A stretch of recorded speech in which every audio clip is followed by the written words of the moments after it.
So yesterday, I went out with my roommate and got Chinese food. And we ate at a restaurant. And it's the first time I've eaten in a restaurant in like months.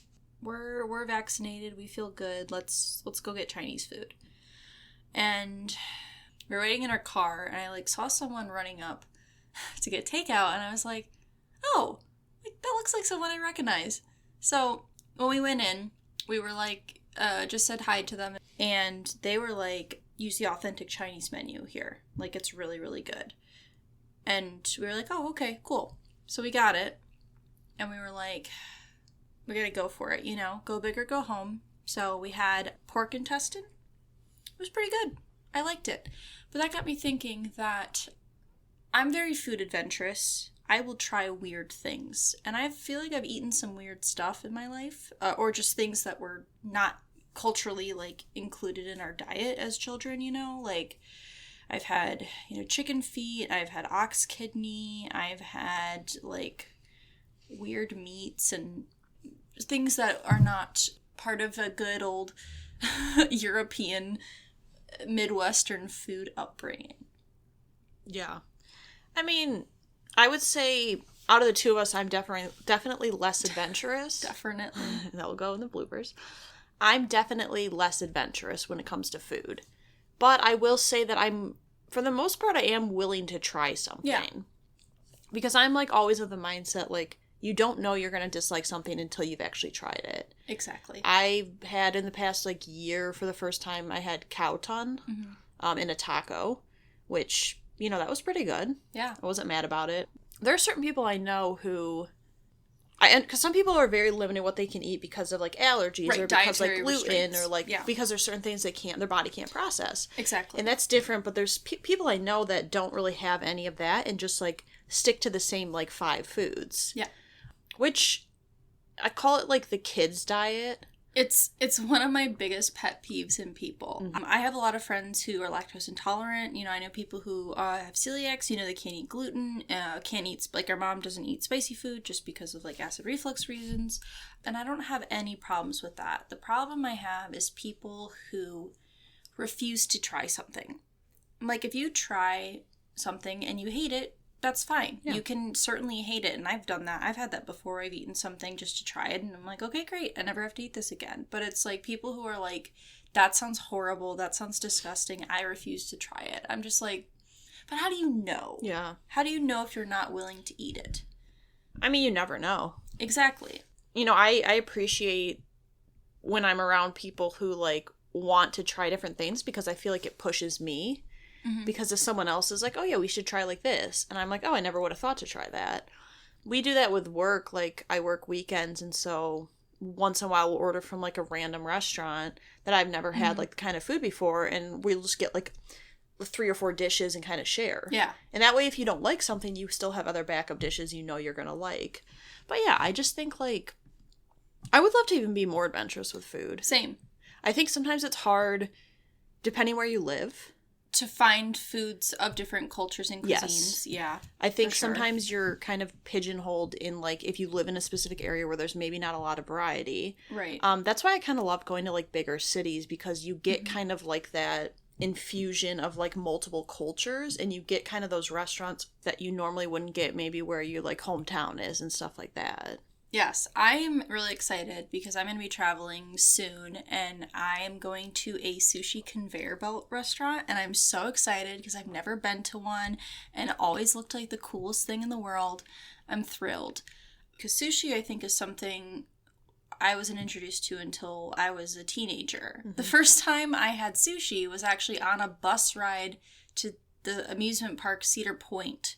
I was riding on, like, a Greyhound bus with a group of people I was, like, friends with at school, and one of the girls brought sushi and was like, it was her family, like, her family made it, and she was like, oh, do you want to try a roll? And I was like, yeah, sure. Yeah. And I think it had either, like, squid or I can't remember exactly what it was, but I, like, yeah, you know what? This is pretty good. Yeah.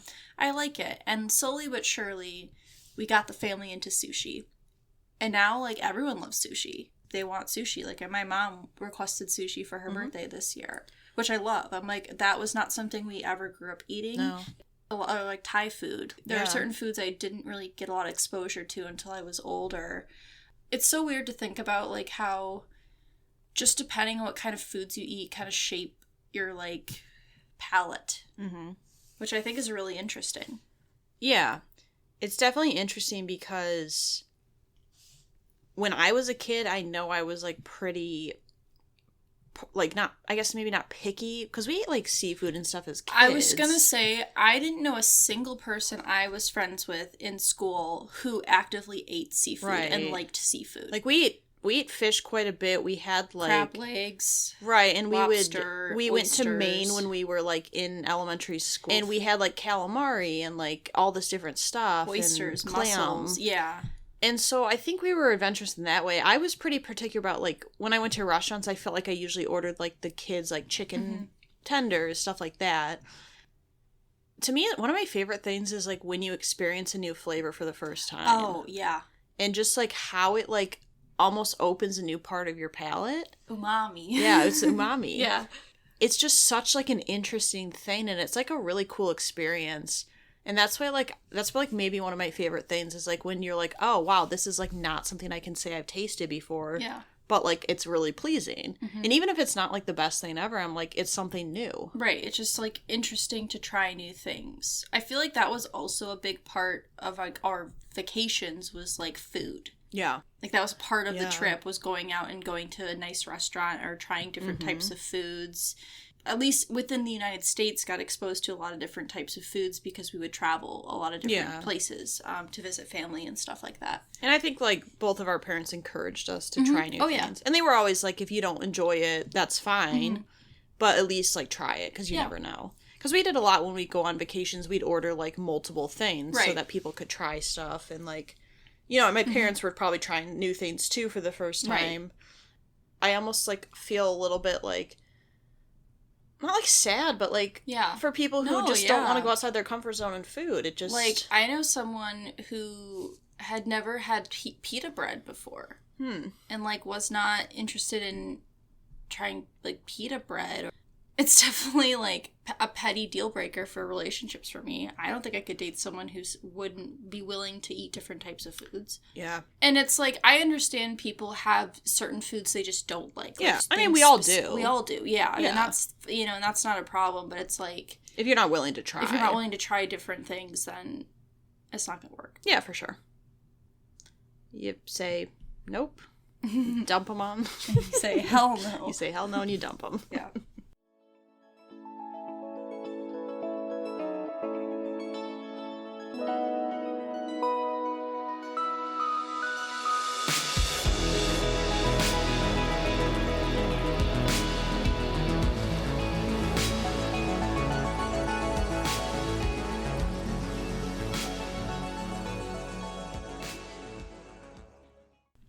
Welcome.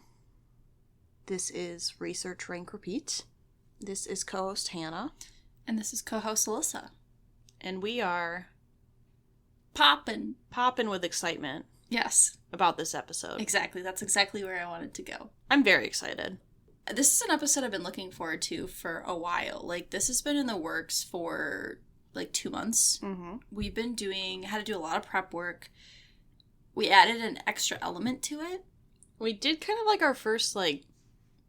social experiment. Social interaction, I guess. The popping being popcorn. Popcorn. Pop goes the weasel. Popcorn. What is happening? So, I would say we both are pretty big connoisseurs of popcorn. Yes. We went to many a movie as children. We went and saw Fast and the Furious in theaters. Yeah. And we had popcorn. And we had popcorn. We had a big bucket of popcorn. We had a big, huge bucket of movie theater popcorn. We had been held back from that popcorn for, like, 2 years. And so we're like, it was $1 different. We're like, we're ordering the large. We're getting the large. We're smothering it with that butter. That liquid gold. Liquid gold that just flows right through you. And it was a great time. But I think I proposed this idea of taste testing popcorn.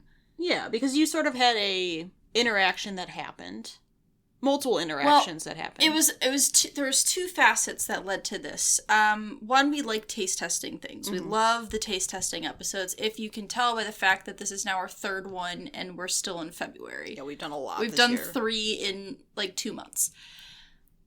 The first thing was I have a roommate, clearly because she was just on the last episode, and is also someone who loves popcorn. Which I was like, thank God I'm moving in with people who love popcorn because that is like my favorite snack of all time.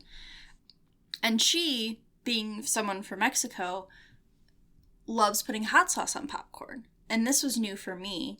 And I was like, oh, that's interesting. And then I wanted Hannah to try it. So I was like, hey, you know what? Let's sample popcorn. Let's just do a bunch of different flavors and weird like popcorn concoctions we can find online and stuff like that and taste test it. And so the second thing is that I actually went back and found the text conversation because I could not remember the context of this conversation. But I was talking with a friend like a year ago, and we were discussing popcorn. We were talking about like what are good types of popcorns. Like I think I had brought up like what's your stance on kettle corn? And he was like, oh, it's fine, but not as good as, like, you know, buttered popcorn. And I was like, yeah, that's fair. And then I'm like, but what about Chicago mix? And he was like, I don't know what that is.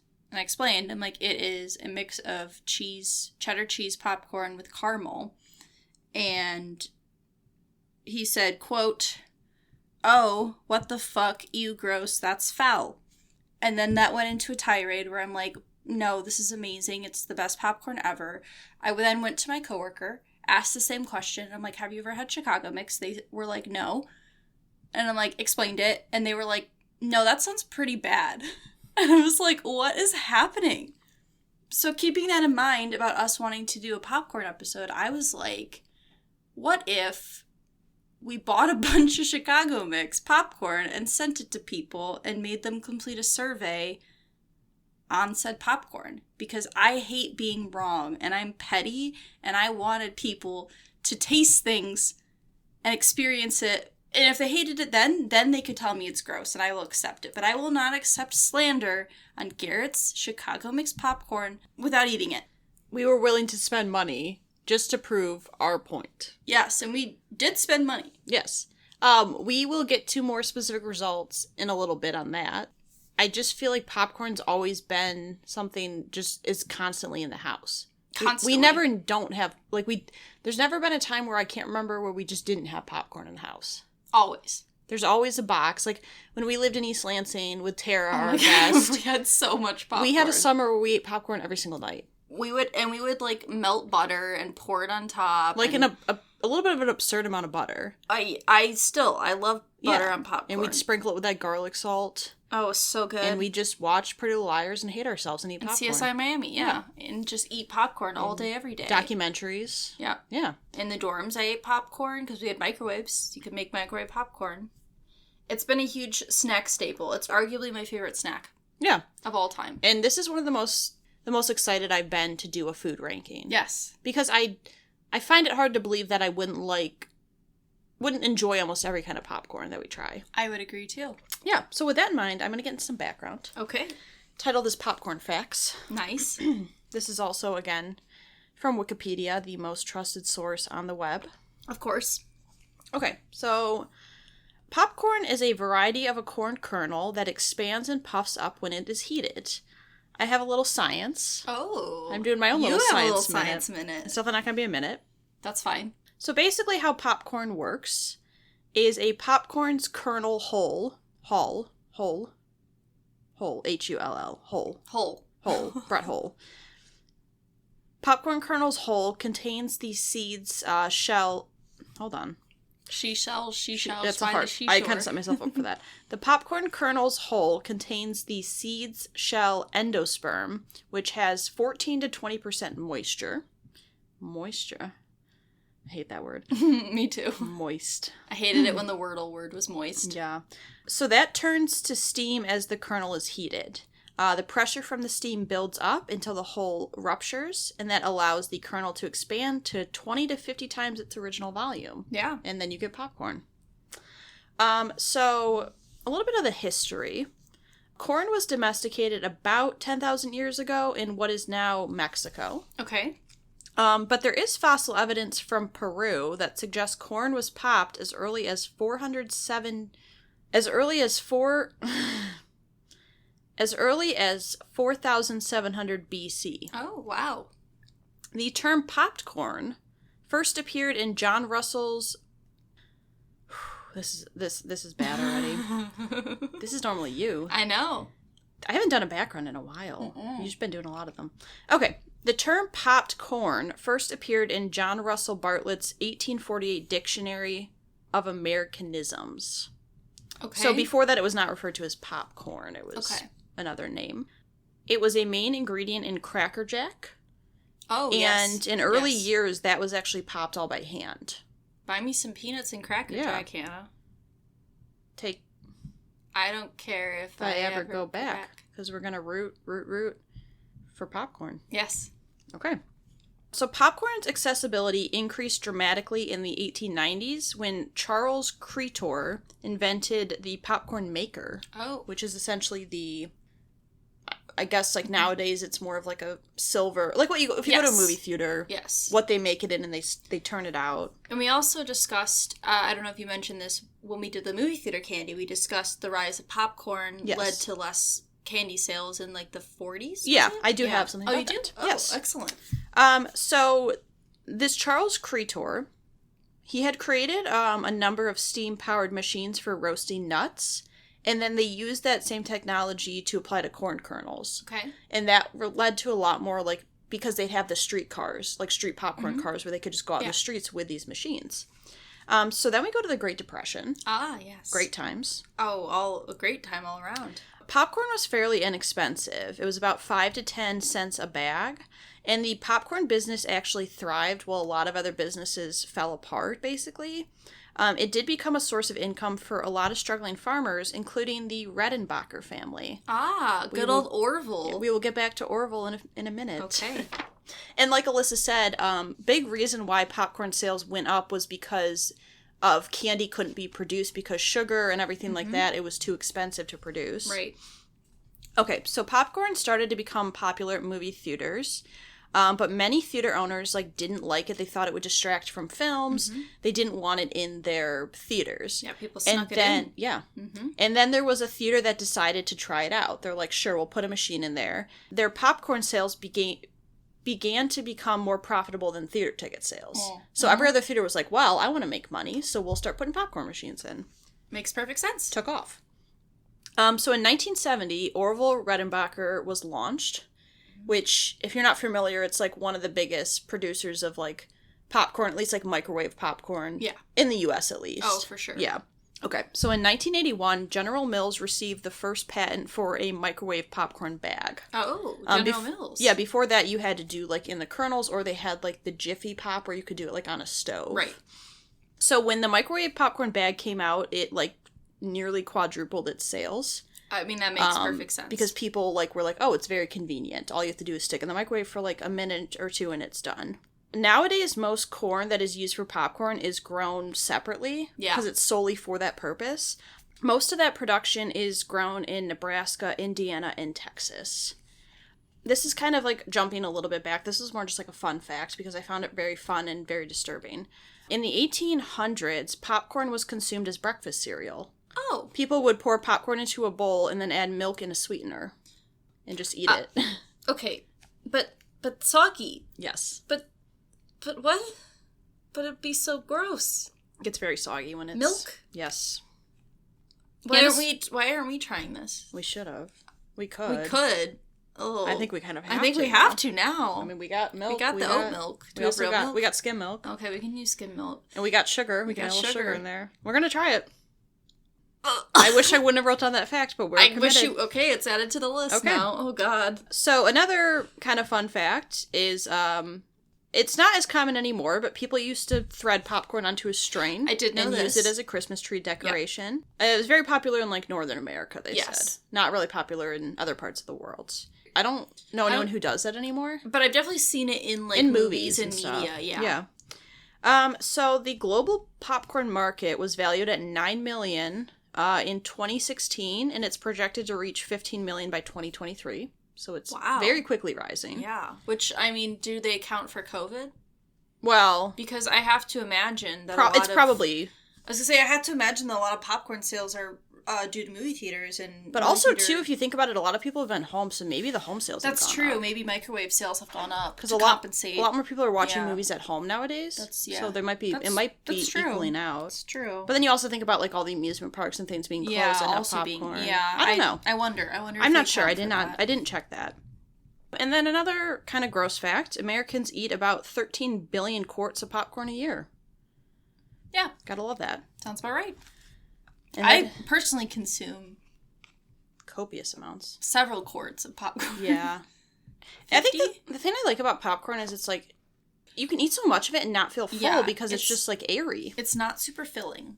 And there's this thing on TikTok, or maybe it's Instagram, I don't know, but it's basically like this thing you put in the microwave with a little rubber top, and you put the butter on top, and it melts into the kernels. So you like make it in the microwave, and we have one of those, and we started using it, and it's delicious. It's you very make good. your own salted buttered popcorn, like straight from the kernel. Yeah. Yeah. It's very nice. But yeah, that is my popcorn facts. Love it. And now Lissa's going to get into some of our background/survey results. Yeah. Okay, so let me just give you a little background. I have a degree in zoology science field. I haven't, in my current job, gotten to do a lot of, like, research in terms of, like, my own research experiment and, like, interpreting data and, like, making graphs and stuff like that. And I was like, why don't we just, like, make this into a survey and I can, like, get some stats and figure some things out. And we had to get the best of the best. Garrett's is, I think, arguably the best Chicago mix, best cheese and caramel mix that you can find anywhere. Yeah, for people who aren't familiar, it's a popcorn company out of Chicago, Illinois. The main one is, I think it's like 100 years old. Yeah. Something like that. And it started with, it was a fan, like the customers created this mix. Like people would mix together their cheese and their caramel and create this mix, like on their own. So then they started selling it mixed together. So thank you, Chicago. That's why it's traditionally called Chicago Mix. Yes. Theirs is called just Garrett's Mix. So Garrett's Mix, they sell like little single serving bags of popcorn. The scientist in me was like, we gotta have a big sample size. The options were 12 bags or 24 bags, and I was like, the scientist in me needs, like, I need a big sample size, but my budget was like, I need to buy 12 bags. Well, and the realist in me was telling Alyssa, 1, we have to pay for it, 2, we have to then ship all of these all over the U.S., So anyways, we ended up getting 12 bags of popcorn, but we had over 20 participants in this survey. So thank you to everyone who participated. Some people listen to the podcast, some people don't. We're very appreciative. So we shipped popcorn to over 20 people in over 6 states. The people who tried popcorn come from a variety of different backgrounds. We wanted people who had this before, people who had not, people from the Midwest, people from different countries, like different states. And so actually less than half of the people who completed this survey had this cheese caramel mixed popcorn before. We participated in the survey just for disclosure, and our family participated. So we've all had it before, but I'm like, I know these people have not had it before. We asked a variety of questions. One of the questions we asked was, had you had this mix before? The next question we asked was, does the thought of eating this popcorn disgust you? Like, does it sound disgusting? I think it was specifically, does it send shivers down your spine? And or disgust you. Yes. So 20% of people said that it sounded disgusting. So that's about a little less than a fourth of the participants. One person said they were unsure because we provided that option. Yes. They weren't sure how they felt about it. The next thing we asked was the excitement level.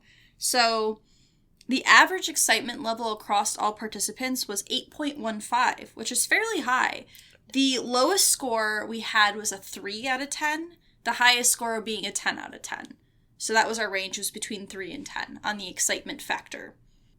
The next thing we asked was, how would you rate the flavor? After you've eaten this popcorn, what would you rate the flavor?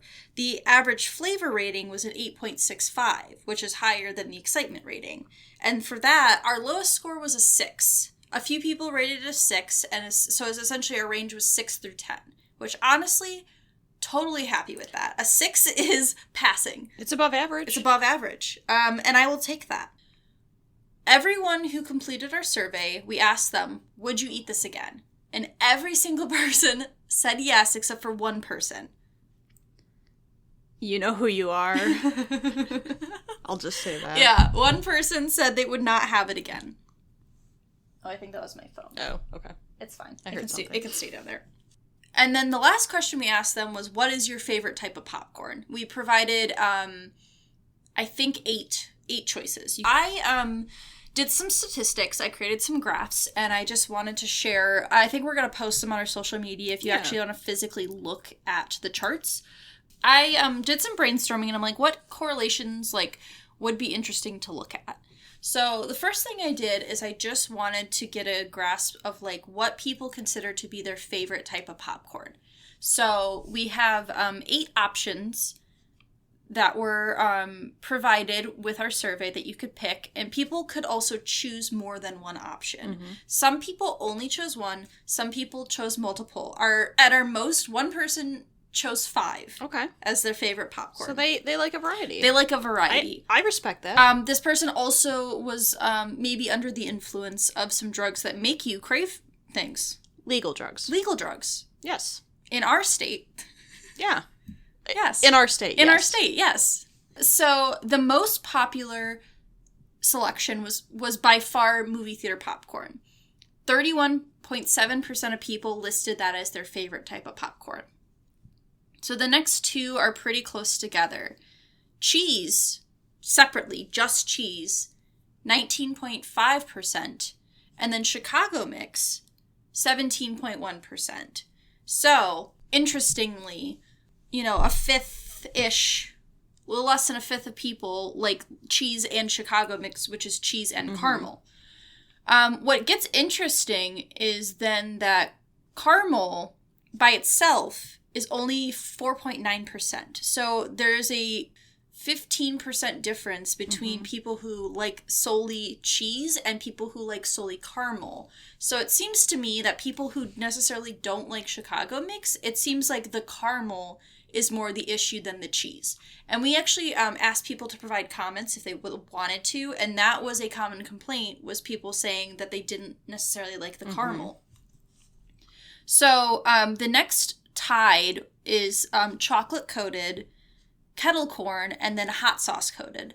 All were at 7.3% of people consider that to be their favorite popcorn. And then lastly, we did include microwave popcorn, and that and caramel corn were our least liked, or least favorite popcorns, being 4.9%. Both were tied. So it's just an interesting breakdown of seeing the most common popcorn that people love is the most simple. Just straight up movie theater, salt and butter popcorn. And I think, too, I wonder with movie theater, because when I think about movie theater popcorn, I also think about the experience you get with it. Yeah.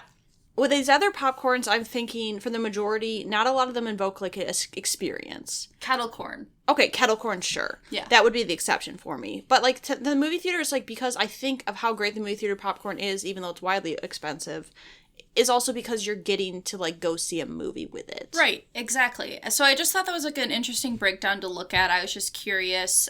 I decided it would be better to just pretend each was its own thing instead of, analyzing one person's selection. I just included it all in a list. So, if you included 4, all 4 selections were just separate, just to be easier to look at. So the next thing I was curious about is I wanted to see if we could see a difference between how somebody rates the flavor and excitement between people who have had the popcorn before, said yes that they had this popcorn before, versus people who said they hadn't had it before. So I created a chart here. So we looked at the average flavor and excitement across people who said yes and people who said no. So for the excitement factor, people who had the popcorn before, the average rating was an 8.66. For people who had not had it before, the average rating was a 7.72, which is, unfortunately, because we have such a small sample size with error bars, it's not a significant difference. But it is, like, there is a trend of it being, like, less excitement for people who had never had the product before than people who had had it before, which I thought was interesting. And so for flavor ratings, people who had had this popcorn before, the average flavor rating was a 9 out of 10. For people who hadn't had it before, the average flavor rating was an 8.36.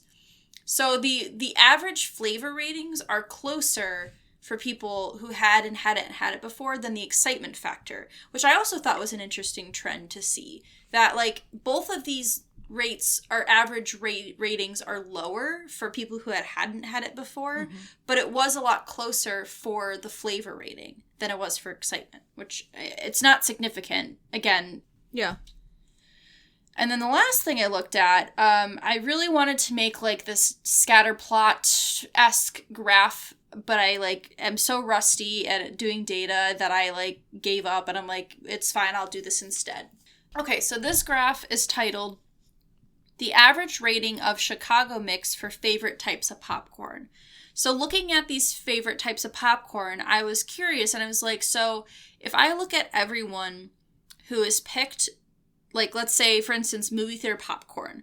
Like, I'm looking at everyone who picked movie theater popcorn, and I want to average those ratings for Chicago Mix and see if there's a difference. Like, let's say the average someone puts as movie theater versus the average for someone who picks microwave versus chocolate, versus all these other things. And there definitely is some differences. Again, it's not really significant because we have such a low sample size. And also, for instance, like, I think the averages, there were like 13 people who picked movie theater as their favorite versus, 2 who picked caramel. So it's very skewed in some instances. It's very skewed. You'd have to have a lot more data to be able to really accurately interpret it. But what I can tell you, just looking at it, the highest rating was for people who picked Chicago Mix as their favorite, which is what is expected, right? If you love Chicago Mix, of course you're going to rate it high. The average rating for Chicago Mix, 9.71. If we compare that to movie theater, which had technically the most people picking movie theater, the average rating is an 8.76. So that's, not significant, but it's definitely lower. It's almost like a whole point lower on the rating scale. The lowest, actually, which is really interesting, I thought, is the lowest average rating is cheese, which I thought was really, really interesting because you would think people who love cheese would like Chicago Mix, as that's part of the component. But I think this is also leading to the issue being caramel, because it's like if people really love cheese but they don't love caramel, then perhaps their rating was lower because of that. Right. And again, we'll post these online if you want to look at it to see what it looks like. They're just like kind of basic charts. I just did a few like quick things here or there. There are definitely other things that could be interpreted with this data. But again, it's a time constraint and also just like the sample size constraint being as small as it is. But I just thought this was just an interesting study. I feel superior in the fact that of all of our participants, only one person said they wouldn't try it again. And the fact that the lowest flavor rating was a 6 out of 10, which I will gladly accept. That was probably the statistic I was the most happy with. Same here. And I think it was actually, this is the first time we've done our own research data, like, in terms of, like, statistics. Someone thought we got sponsored. Oh, yeah. There was a big confusion. Someone thought the reason we sent the popcorn was because we had a sponsorship. I was like, no, we're just wanting to do our own data. We just are investing this money to do it just because I'm curious. It was fun, though, doing our own data. Yeah, it was. I had a really fun time with it. I thought it was really fun. We got to ship packages to random places and send them to people and just see what they thought. And so the last component is that some people left comments. Some people did not, but some people did. It was optional. It was optional. I'd say about half the participants left a comment. So here are some ones that I thought were interesting. So more than one person said that the cheddar specifically was really good with the Garrett's mix. So like there's this Creati. I don't remember what the brand is. It's essentially, you can find it like Costco and Meijer, and it's like, just normal Boom Chicka Pop. I don't think it's that brand. But it's like just bagged popcorn. Right, it's bagged popcorn, It's yes. It's like prepackaged bagged popcorn. So more than one person says cheddar is better than the fake Costco cheese mix, much better than the mix you can get at Meijer. Someone said I hadn't had this brand of popcorn before. I'd only had the cheese caramel mix you can get at Costco, but I loved it. Someone said those who don't like this are a scam. The person who was unsure said I was not sure how to feel going into it, but it was good. It would have been a 10 if it wasn't for the caramel. And then here's some comments about specifically related to these flavors. So someone said, I only mixed the flavors at the very end, and it wasn't as bad as I thought, but it would still be somewhat disturbing. Someone said, I was very confused at first. Second time, it was okay. Third time, I think the flavors actually mashed well. Aftertaste was bleh. Which, fair. Yes. Another comment, wasn't as bad as I thought, but ended up eating each flavor in separate bites. Still not a fan of mixing them in one bite. So, for people who rated it lower, who gave it a 6, it seemed like the most common complaint was this, not that the flavors separately were bad, but just this... The combo. The combination, and seemed to skew more towards the caramel. Liking the cheddar. Liking the cheddar more than liking the caramel. Right. So I just think that's interesting to know. It is. Yeah. Very interesting. But yeah, so that's our little experiment. Again, thank you to everyone who participated. Yeah. It was fun to, like, include people into our research. Yeah. And, like, a lot of the research we do is just, like, us looking stuff up. Oh, yes. And I think to actually be able to, like, engage with people and, like, to do a survey like this was really cool. Yeah. I will say, SurveyMonkey... Oh, you need to fix. You need to be more clear, first off, because we didn't want to pay money. We did the free. Yeah.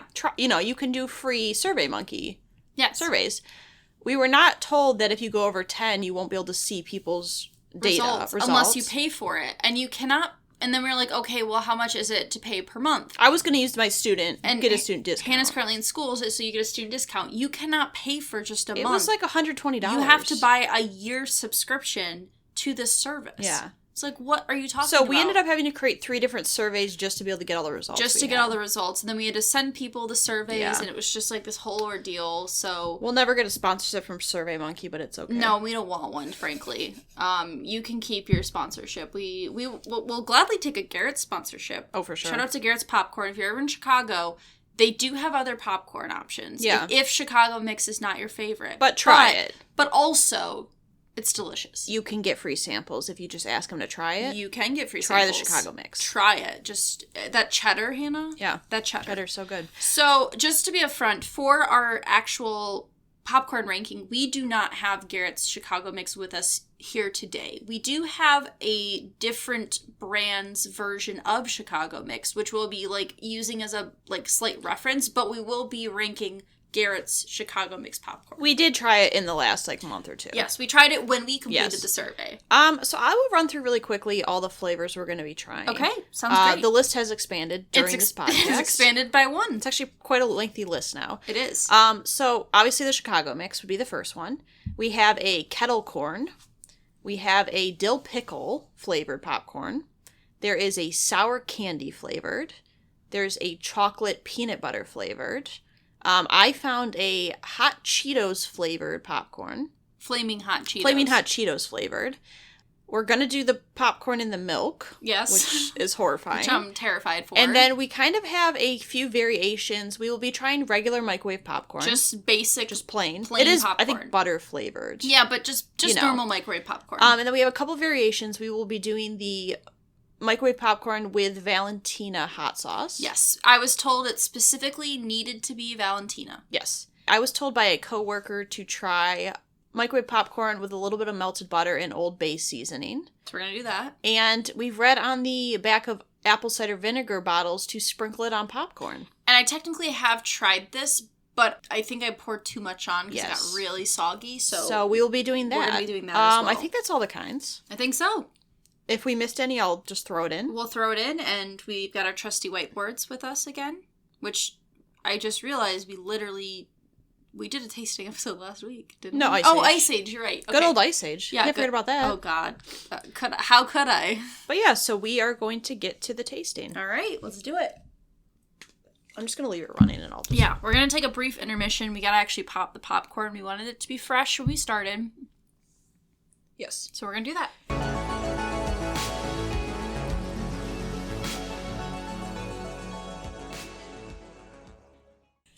We are back. Yes, we've assembled our popcorn. I think maybe we should start with just the regular... I think we just gotta start because that's our base, with right? just microwave popcorn. Yeah. That's our base. I think we just gotta start with, like, the classic, you know, the... Oh. I feel like microwave popcorn is, like, the fast food pizza equivalent. Where it's like, microwave popcorn is good. It's never amazing, but it gets the job done. It satisfies, like, a craving you have. Oh. You know there's better popcorn out there, but, like, it'll give you what you need. Yeah, I feel like it's never bad unless you burn it. Yes. But you kind of know what you're getting when you pop that bag of microwave popcorn. You do. If you eat it plain, like how it is, yeah, there's not a lot to it. I mean, the one we have, I think, is, like, got a little bit of butter flavor to it. Mm-hmm. I think it's nice for its convenience factor. I would agree. The fact that I was able to pop that bag in less than 2 minutes. Yeah, says a lot. And it's ready to eat. Like, that's what it's good about. You can eat the bag and then throw it away and it's done. The convenience. Yeah. It's very nice. But it's not bad. It's average. It's average. Yeah, it's average. Okay. So I think we should probably do the Chicago mix next. Okay. Chicago mix. The Chicago Knicks, sure. The New York Knicks next. Just because we are technically ranking a different version of this. And I should say, with like the Chicago mix, we're basing it more off the Garrett's mix. Yes, this is just like to give us a frame of reference, just for the flavor notes. And I will kind of say the same with like kettle corn as well. Yeah. Like, I'm basing it off of like the Dollywood, like amusement park kettle corn. Yeah. Okay. So this brand is not as good as Garrett's. Yeah. The thing about Garrett's is, like, the cheddar is so flavorful and so good. I think that is the star of that popcorn, because I've had bagged Chicago mix like this, which is, like, you know, a popcorn store that, like, made it fresh. What popcorn store did you get it at? Just a little shout out. It's called Pop City Popcorn. Again, we haven't really eaten these popcorns yet, so we can't speak to how good or bad they are. But just where you got them from. Yeah, but it's a store that I located near me. Yes. So. Yeah, I think, like, Chicago mix is just, I agree with you, like, that Garrett's, like, the cheddar really just, like, stole the popcorn for me.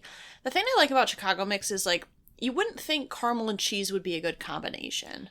It's like the savory sweet. Yeah. Kind of works together. But it works well. I think the flavors balance each other well. I think it's just, like, a nice combination. And it... I thought you were done. Sorry. It's a nice combination to have that you don't, like, get that often, is what I'll say. Yeah. Right, because I think the last time we had Garrett's popcorn, like, the good stuff, was, like, 5 or 6 years. Right. In the past. And we've had, like, the Meyer brand. Yeah, it's just, it's not as good, but... Again, it's, like, the average, like, in a pinch, it's fine. Yeah. But you know it could be better. But you still want the real thing. I think it would be wise to do the chocolate peanut butter. I think so. Because I think when we get into some of the more unique flavors, it's going to get muted out. Okay, we can do that. So let's do, it's the chocolate peanut butter, is that what it is? It's essentially popcorn coated in, I think it's caramel corn coated in chocolate peanut butter. Okay. So this weirdly, to me, tastes like a Butterfinger. Yeah. Right? Yeah. I was really thrown off by the flavor at first. I'm like, what does this taste like? And yeah, I think, like, because it's caramel corn coated in a mix of chocolate and peanut butter, it, like, weirdly tastes like a Butterfinger. I was just going to say, all the flavors are fighting each other. Yeah. And there's not... It doesn't feel cohesive. So this is, like, their specialty. Okay. The store. Like, this is their, like, what they're known for, I guess. It's, to me, very similar to, like... I love chocolate and peanut butter. Yeah. I love a good Reese's. Mm-hmm. But to me, it's like you gotta get the combination perfect. Yeah. And maybe if it were regular popcorn covered... Yeah, maybe. The caramel corn's, like, throwing me off a little bit. So, I have never really been huge on chocolate-covered popcorn. Mm-hmm. I think it, like, is a texture thing. Like, don't get me wrong, I love chocolate, and yeah, chocolate peanut butter is one of my favorite combos, but it's, like, it's not bad. I don't think this is bad by any means, but it doesn't, like, hit for me the same way other popcorns do. Like, I think it's, like, heavy. The coating is, like, really heavy on the popcorn, so you mainly just you don't really get the popcorn through. That's what gets left out, is there's so many flavors coming through that the popcorn gets left behind. Yeah. It's not the star. I would agree. All right, what would you like to do? I think maybe we do kettle corn. I think we should stick with the sweeter ones, and then we can move into more of the savory. And then we can move into the savory. Yeah, let's do kettle corn. I was a little bit worried about this kettle corn because before we recorded this, both our parents, like, we had them try, just, like, to see if they wanted to try it. And both of them kind of, like, didn't love the kettle corn. My dad more so. Yeah. I don't think it's bad. I don't think it's bad. It's for sure not the best kettle corn I've ever had in my life. By no means. But it was pretty good. Yeah, and when I'm thinking of, like, this ranking, I'm doing kettle corn more based off of, like, the one you can get in amusement parks. We went to Dollywood, which, again, we love Dolly Parton. She's a treasure, a national treasure. And our grandparents used to live in Tennessee. So we went to Dollywood a few times, and, like, oh my god, the kettle corn, amazing. Yep. So delicious. I can't remember who I was talking to, but I was like, kettle corn is a popcorn I do not eat very often. No. Like, once every few years, if that. But every time I have it, like, fresh made kettle corn, it's always a 10 out of 10. It's really good. It's delicious. Like, Michigan Adventure has really good kettle corn. Yeah, I think kettle corn because it's got that sweetness. Yeah. But there's something so unique about the flavor of kettle corn. It's, like, a little bit different than Chicago mix because I think it's kind of like a savory sweet thing, but it's in a different way. Like, it's like salt and sugar. It's like sugar and salt together to make this kind of, like, really good flavor combination. Sugar, spice, and everything nice. Yeah. Powerpuff Girls. That's what kettle corn's made out of. The souls of the Powerpuff Girls. I hope not. Got really dark. Okay. Do we want to try any of our... Yeah, let's try one of those. I kind of think the apple cider. The apple cider? Okay. I think we should do that next. Let's do that. Okay. All right, we've sprinkled some apple cider vinegar onto our microwave popcorn, and now we're going to try it. So I've never tried this. You did try it, but you put too much. I was way too soggy. Okay. So I don't hate it. I think... we did better with the ratio of soggy, like, apple cider sprinkled to the sogginess levels. I think it's just not my favorite flavor combination. Kind of like a salt and vinegar type flavor to it, which, like, I do like salt and vinegar chips. I don't love them, like, a ton of them. I like a little bit here and there. So I don't hate this, but I don't love it either. Yeah, I've never been a huge salt and vinegar fan. I was surprised I actually enjoyed it quite a bit. Yeah. But I think if you're stacking it up with flavors I know I really enjoy, it's just not there. I would agree, yeah. It's not bad, though. Yeah, it's not bad. I'm not mad about that. I'm not either. Not mad about it. All right, what do you think? Dill pickle? I kind of think dill. Okay. I was actually very excited for the dill pickle. Me too. Because we bought some... we also love pickles. We bought some dill pickle kettle chips. We did. Or potato... I think they're just regular potato chips. They're pretty good. Pretty good. I'm not mad about that. Yeah, I'm not either. I think... I wish I liked it more than I did. I don't think it's a bad flavor, but I think what you said with the apple cider vinegar, when I stack it up against all these other flavors, it just, like, isn't as appealing to me. Mm-hmm. I don't dislike the flavor. Again, I love pickles, so I'm not, like, off-put by this flavor. It's just, like, for me, it's not as exciting as I wish it was. I think that the dill pickle flavor worked better for me in chips. Mm-hmm. I would agree with you with that, with the flavor, but I think it's nice because... you get, like, the crunch of the popcorn, and then, like, the dill kind of comes through. It's not necessarily the strongest dill flavor. Yeah. Maybe that's what the issue is. Maybe I'd like a little bit more dill. Yeah, maybe I want it to be stronger. But I'm not mad about it. Like, I would eat that. Yeah, I would sit there and eat it. Suck it down. Yeah. Yeah. Love to suck down a good pickle. Me too. Should we separate the spicy, or should we do them back to back? I kind of think we should separate them. Well, we could just do Flaming Hot Cheeto Yeah, let's do Flaming Hot Cheetos. Yeah. Because I've been eyeing these. Flaming Hot Cheeto flavored popcorn. Yes. Is it just me, or does this not have flavor? It's so interesting you said that, because when I first ate the first piece, it tasted like nothing and there was no spice, and I was like, oh. all you get is just the burn in the back of your burn. throat, but it doesn't taste like anything. I kept waiting for cheese flavor. Like, because, you know, Flaming Hot Cheetos are very cheesy and spicy, but these just taste like popcorn with spice. There's no flavor. There's no flavor, and I'm very disappointed. It's very weird. I don't mind spicy popcorn, just it's weird that this doesn't taste like cheese. Yeah, it's very bizarre. Yeah. Huh. I don't know how to feel about it. I don't either. I'll have to think about that some. Yeah, let's do the Old Bay. This was a suggestion from, like, a coworker of mine. Mm-hmm. Who said you get, like, microwave popcorn, you pour some melted butter, and then put some Old Bay seasoning. Yes. People don't know Old Bay seasoning's used in a lot of, like, seafood. Yes. A lot of, like, seafood, like, boils and stuff. It's Right. used as that. You can use it, like, on poultry and meat and stuff like that as well. Yeah. But yeah, so you basically just sprinkle some Old Bay. So I've never had this before. I haven't either. Okay. I kind of think my coworker's onto something. This has no right to be as good as it is. That's good. I took the first bite and I went, huh. It makes sense. It makes sense. Weirdly makes sense. Like, the flavor works really well with popcorn. Like, I love it. I texted Alyssa and I was like, my coworker suggested this, and she's like, huh. Yeah, I was Well, like, yeah, let's sure. try it. Let's do it. Yeah, that's, like, really good. I am surprised at how much I like this. I would definitely eat microwave popcorn with Old Bay seasoning. Oh, me too. That's good. Yeah, I like it. It just works. It just works. I don't know how to really explain well. it because you're right, it shouldn't be that good. It's like pepper.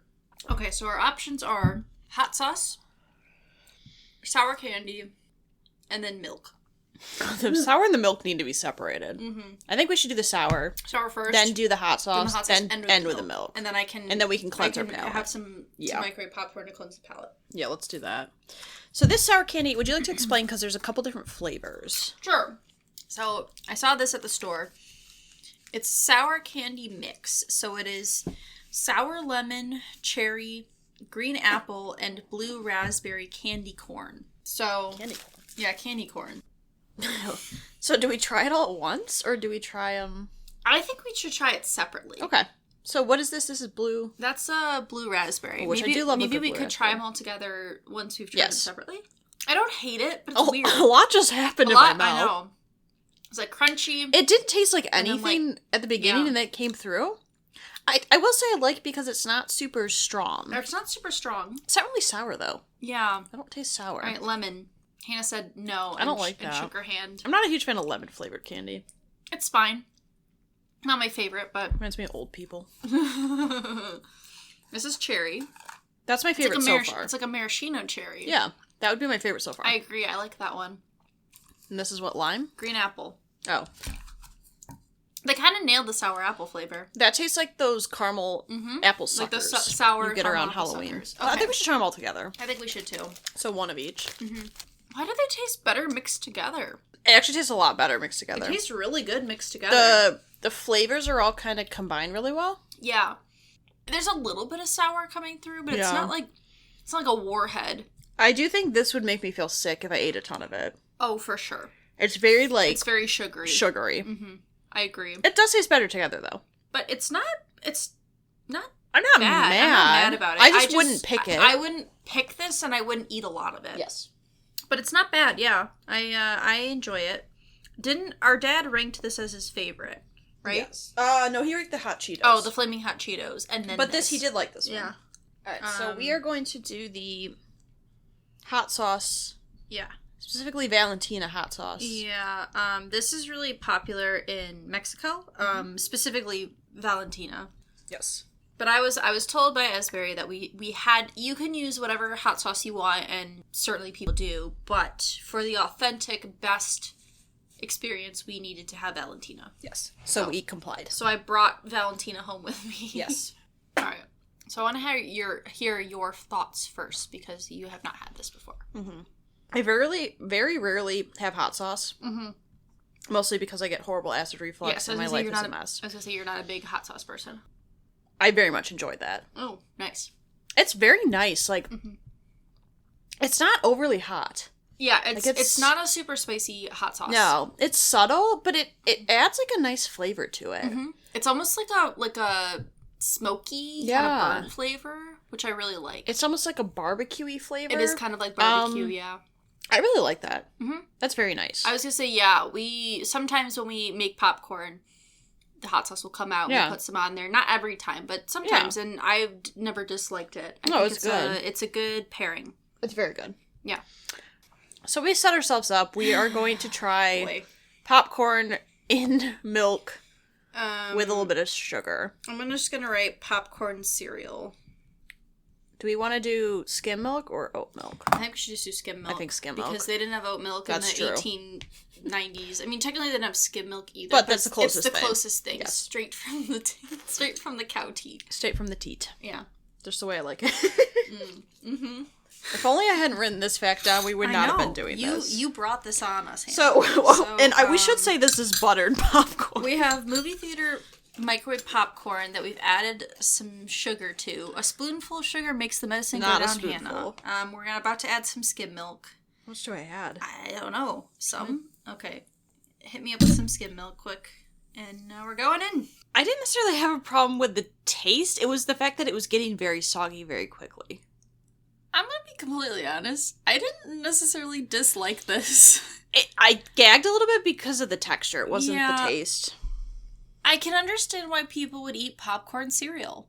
I get it. From a flavor perspective, milk is not the worst thing to add it to. Now, would I go out of my way to do this? No. No. But I was pleasantly surprised. It kind of has like a Corn Pops taste to it. It's kind of like a Corn Pops, like Frosted Flakes, but without sugar added. Corn Flakes, yeah. Like Smacks kind of deal. I thought it was going to be grosser. I did too. I think my problem was I was trying to eat it so quickly because I could see it getting soggier and soggier. And I don't really like soggy cereal and soggy things, so that the texture got to me. I mean, I ate all of it. Yeah, I did too. I scarfed it down. Yeah, I guess I get it. People in the 1890s or whenever that was. Yeah. I think the glaring omission from our list is movie theater popcorn. The problem is, if we wanted movie theater popcorn, we would have to just go to a movie theater, walk in. I guess, I don't know if we could actually, I don't think we could just get popcorn. I don't think we would just walk in and get popcorn. Usually to get to that point, you have to give them a ticket. Right. So we would have had to go to a movie theater to watch a movie solely to, like, get popcorn to go. I think what we can do is after we go through our ranking, maybe say where you would put it. Where I would put like roughly put it based on, like, obviously we know what movie theater popcorn is. We've had it enough times. Right. Yeah. So unfortunately, just based on the logistics and stuff, we don't have that. But I think it's important staple to the popcorn community. My stomach is churning. I know. We're quite frankly a little bit afraid because we haven't eaten in hours and hours. We kind of didn't even eat dinner today. We just had, like, lunch. Yeah, and then we had, like, a dessert. It was Shannon's. Shannon's birthday celebration. Her birthday celebration was a couple days ago. We did have dessert. I forgot about that. But yeah, so we just got some popcorn flavors and alcohol in our basically stomach. just, alcohol and popcorn. Well, so you should kick us off. I'm just going to start. I had a really hard time ranking a lot of these. I didn't dislike anything. No, I think it was a very strong list. Yeah, it just kind of came down to what flavor do I like more than others. I would say it's one of the strongest batches. The cheese was a pretty strong batch, it's one of the strongest batches of food we've had. A nice fresh batch of popcorn. Yes. Okay, so number 11, I have the Flaming Hot Cheeto popcorn. I think for me, this is a thing of being disappointed. I really like Flaming Hot Cheetos. A great snack. A great munchie snack. Like, it's a great time when you eat Flaming Hot Cheetos. And this popcorn did not have the cheese flavoring that I have come to love from eating Cheetos. And I was disappointed. It just tasted like normal popcorn, but, like, spicy. But there was no, like, extra flavor. It's not like hot sauce where you get, like, a flavor with the spiciness. This is just literally normal popcorn plus spicy. And so I had to put it last because of that. I agree with you. Number 11 is Flamin' Hot Cheetos. My issue is the same, like, you get the heat, but there's no flavor. And, like, if I'm going to eat something that's, like, a little bit hotter, I want the flavor to come through. Exactly. To me, I wouldn't sit there and eat it. So, number 10, I had the popcorn coated with apple cider vinegar. I don't dislike this. I like it more than I liked it when I tried it the first time. I think when it's not like soggy, it has a pretty good flavor. I think just I am not a big fan of like the salt and vinegar popcorn flavor. It's just on my palate, it's fine, but I'm not going to go out of my way to do this, to make this flavor. Number 10 was actually the dill. I think for me it was like the biggest disappointment because I had really high expectations for the dill flavoring and it just didn't live up to that. And I think I didn't necessarily dislike the flavor. I think the flavor's okay, but it did not exceed my expectations, so it did disappoint me in a lot of ways. Yeah, so I have the dill pickle flavor is number 9 for a lot of the same reasons. I think because I love pickles so much, I expected more out of it, and it just wasn't like a strong enough flavor for me. Number 9, I put the popcorn cereal. It was not as gross as I expected. My biggest issue with that is the sogginess that immediately happens, and it's like a texture thing. The flavor, though, was not bad at all. The flavor was very similar to like a Corn Pops taste. Number 8, I have the chocolate peanut butter coated popcorn. I think for me, just the flavors were a bit overpowering and a little bit heavy for the popcorn. And if I'm eating popcorn, I still want to have like that popcorn consistency and some of that popcorn flavor, but it just like didn't come through in this for me. I still thought it was good, just not as strong as other flavors. Yeah, number 8, I went with the sour candy. When we ate it together, it was a lot better than them individually. I think my problem with this is that I would not be able to eat it in large quantities. Yeah. I also, like, it wouldn't be one that I would go and buy at the store. I've always seen it at stores, like the colored popcorn, and I've always been curious, but I've never bought it, and I'm like, I don't feel like I'm missing out. Yeah, so number 7, I have the popcorn cereal. I didn't think I would ever put it this high in the list, but I actually, like, really liked the flavor. It was, like, kind of like a good sweet flavor, and, like, the milk complemented it. I do agree, though, that the texture is like, you gotta really scarf that popcorn down, like, at record speeds, or it's gonna be really, really soggy, and then that texture's not great. But I guess I was, like, really surprised that I actually really liked the flavor. So I got bumped up pretty high. Number 7, I went with the chocolate peanut butter. I'm with you. It's like more of a texture issue for me. I didn't mind the flavor. I actually thought the flavor was like pretty good. It was a bit clashing. Like the caramel, the chocolate, the peanut butter like didn't meld together very well. But it's too thick of a coating of chocolate for me to like sit there and enjoy it. Again, one that, and I remember our mom said this when she tried it. She said I wouldn't be able to eat a lot of this. Yeah. And I agree. That's part of my ranking includes like how much of this could I eat, right? Like, because when I eat popcorn I just scarf it down, exactly, as we all do, so I wouldn't be able to do it. Yeah, so number 6, I have the sour candy mix, and yeah, I agree, altogether the flavor was really, really nice, but it is very, very sweet and like heavy sweet, so I would not want to eat a lot of this. I would probably only be able to have a little at a time. So because of that, it has to be a little bit lower. But I didn't hate it. I thought the flavor, like, combined together, complemented pretty well. Okay, number 6, I went with the apple cider vinegar. I actually, like, didn't hate it. I really thought I wasn't going to like it. I think the vinegar flavor is nice, and I'm not necessarily a huge, like, salt and vinegar fan. But I think because it's, like, the apple cider vinegar, it kind of adds, like, a nice fall flavor to it. And maybe because I was drinking it with a Angry Orchard, it kind of had like a nice combination. But I think for the fact that I didn't expect much and I ended up liking it, it boosted it higher in my ranking. Which makes sense. So number 5, I have microwave popcorn.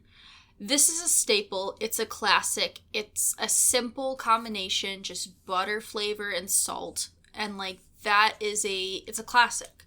I had to put it 5 though because while it's good, and it's a great flavor, and it's the one I have this popcorn the most frequently, but I think there are flavors that work better, like just on a palate, like I like better than this classic, like simple flavor. Yeah, I have number 5, microwave popcorn. For me, it couldn't have gone lower, it couldn't have gone higher. Yeah. I felt like 5 was a fair space because that's about in the middle. Microwave popcorn is microwave popcorn. You know what you're getting. It's not going to disappoint you. It's not going to amaze you. But it's good when you're sitting at home binge watching a TV show or a movie, or having to watch 4 Ice Age movies in 2 days. Like, it's good to have. Yeah. It's always there for you. It's just a classic. Nothing wrong with it. Yeah, so number 4, I have the Valentina hot sauce coated popcorn. I really like this. I think the flavor of the hot sauce complements the popcorn really nicely. I have had this multiple times now this past year and some of the previous year, and I think it's a really good combination. I think I approve. I see the appeal. Thank you, people of Mexico, for having this be a thing. It might be a thing other places as well, but love it. Support it. Number 4, I have Valentina hot sauce. I was surprised because I didn't think I would enjoy this one as much as someone who doesn't regularly have hot sauce. I will say, I think that Esberry put this first, Valentina, as her number 1 hot sauce when she did her speed ranking. She did put this as number 1. I think she has a lot of validity there because I do really like the hot sauce flavor. Yeah. But yeah, it had like a nice like barbecue-y flavor to it. It did really complement the popcorn well, and I did like it because it didn't get too soggy. Yeah. As long as you don't, like, drench it in it, it doesn't get soggy. It doesn't. Like, yeah, I think the hot sauce is thick enough that it doesn't, like, immediately... Like, it's not like the milk or it immediately makes it super soggy. But it was nice. It was really nice flavor. So number 3, I have kettle corn. So this kettle corn is definitely not the best kettle corn I've ever had, but, like, going to a fair or an amusement park and just having, like, fresh, hot kettle corn is just an experience. Like, it is so... salty and so sweet, but not overpowering. I could eat a whole bag of kettle corn and I probably wouldn't feel that sick.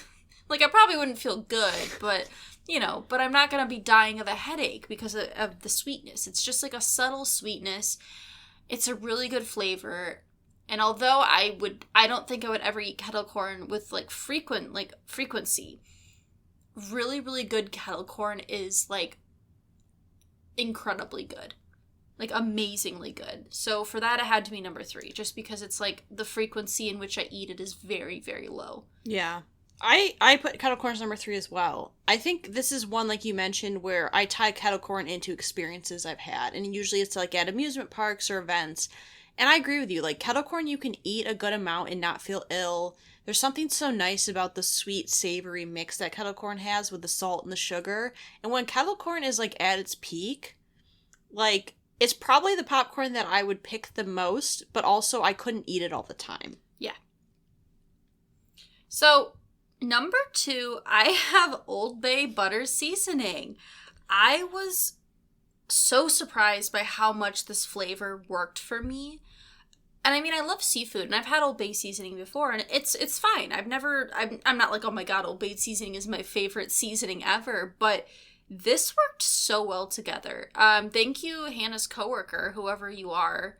If you're listening to this, I greatly appreciate this contribution to my life because I probably am going to do this now. Maybe not every time I make microwave popcorn, but like sometimes I'll add like shredded cheese or just add butter, or I've added cinnamon sugar before. Yeah. Just to make a little something. And I probably will do this again. I really was surprised and really liked it. Old Bay was number 2, and it almost was number 1. The fact that I thought about dethroning Chicago Mix should tell you a lot about how I felt about the Old Bay. Yeah, when my coworker mentioned this to me, I was just kind of like, okay, like that could be decent, but it shouldn't work in the way it does, like you said, and it just works, and it's like, for a seasoning that's more used, like, on seafood and poultry, it's so weird that it combines well with, like, corn. I also, like, a lot of seafood boils have, like, corn. Yeah. I guess so that's it kind true. of makes sense. Yeah, that does make sense. But yeah, it was just a really nice combination. I could definitely eat a whole bowl of this. I could too. And I'll definitely be doing this, like you said, not all the time, but once in a while when I'm feeling like spicing it up. Yeah. Oh. Literally spicing it up. Spice. I'll pull out that Old Bay. Sprinkle it on there. Spice it up. Yeah. Yeah, so number 1 is Chicago Mix, and specifically Garrett's Chicago Mix. This is another popcorn I don't have super frequently. When we had it, and especially because this was packaged, when you go to the store, you literally get it fresh from, like, freshly made. This, they'll ship it to you in literally a day. Like, they'll make it and then immediately package it. And that cheddar is out of this world. Amazing. So good. The caramel, here's the thing. I like the cheddar more than I like the caramel corn. I can fully agree with the people who said that the caramel was just like, eh. I get it. But there's something about having this sweet and this savory flavor that just complements each other so well that I can't help but applaud. And because of that, it has to be number one. Yeah, number one Chicago mix, and specifically, like Alyssa said, Garrett's mix. I think for me, the thing that brought it above Old Bay was specifically the cheddar portion. I agree with you. The caramel's never been my favorite. It's the combination of the two, though. Like, it shouldn't work, but it does. There's something so special about that caramel mix. Like, if I had never had Garrett's and I was just basing it off of, like, the Costco Meyer brand, it would probably be halfway down my list. It'd probably be below microwave popcorn for me. And Old Bay would have been number one. But it's the Garrett's popcorn mix. It's just, like, something so nice about it. And it's just got, like, again, like we talked about palates earlier. Like, it's just a nice, pleasing thing to my palate. Great stuff. Great stuff. Sorry, I didn't mean to startle you. Like, I'll give you a little jolt. Senior day, gotta roar extra loud. Give him a little jolt.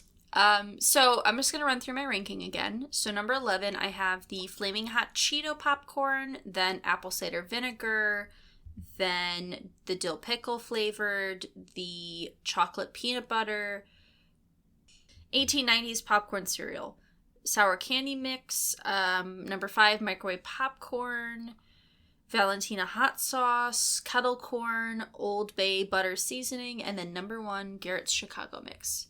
Yeah, I had 11 flamin' I had 11 flamin' hot Cheetos, dill pickle, popcorn cereal, sour candy, chocolate peanut butter, apple cider vinegar, microwave popcorn, Valentina hot sauce, kettle corn, Old Bay, and then Chicago mix. Yeah, well, this was a fun time. I'm glad we were able to taste more foods, and especially popcorn, because I love popcorn. But also get to do a little science experiment, a little social experiment.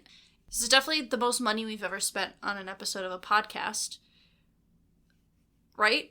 I mean, in total, with the mailing packages. I was thinking about the fall foods. Oh, maybe. Or the cheese. Plus yeah, it's probably the most. I would say it's probably the most. If not close to the most, if not the most. But it definitely, like, this is probably the most planning we've put into an episode since we did Pixar. Yeah. I think. I would say. Because we thought of this, like, months ahead. Like, we thought of this last year. And we also sent out the surveys, like, over a month ago. Yeah, several weeks ago. To make sure they had enough time to do it. Right. Clearly we like eating food. It's a favorite of ours. Sampling food and drinks. And, Did you steal my napkin? Oh, I guess. Ew. I'm sorry. I'm, like, wiping my mouth. Ew. I did not wipe no, mine's under I was gonna say I did not wipe my mouth under on it. Yeah. I always enjoy these. Always a good time. I'm pulling the Vin Diesel. Are you pulling a Vin Diesel? You're grabbing it by the neck. But yeah, so we're gonna wrap this up because we gotta go film another episode after this, and it's almost 1:00. What a surprise! Here we are, late night recording. If you'd like to follow us, we're on social media. We are on Instagram. We're on Twitter. We have an email address. You can message r3podcast@gmail.com. Questions, comments, concerns. We want them. Please give them to us. If you have a popcorn variety that we didn't try that you want us to try, let us know. If you're wanting to try popcorn cereal, we can give you a recommendation of how you should eat it. Yeah, I think the most important thing I learned today is that people ate popcorn cereal. My takeaway is to buy yourself a container of Old Bay. But, like, this was before cereal. Yeah. Because Dr. Kellogg created cereal with cornflakes. They got that milk right from the teat of the cow, too. They squirted it right in. It was the freshest thing ever. So popcorn was the original cereal? I guess. If we ever rank cereal... I'm, like, blown away that... What? If we ever rank cereal, we'll burn this back up. I guess. Oh. Yeah. Oh. We'll leave you on that note to think about it. Yeah. Bye. Bye. We would like to thank Joseph McDade for our intro music. He provides free music available for all kinds of creative use. The song that we used is called Sunrise Expedition, and you can find it and his other music on his website, josephmcdade.com. If you would like to reach us, you can email us at r3podcasts@gmail.com.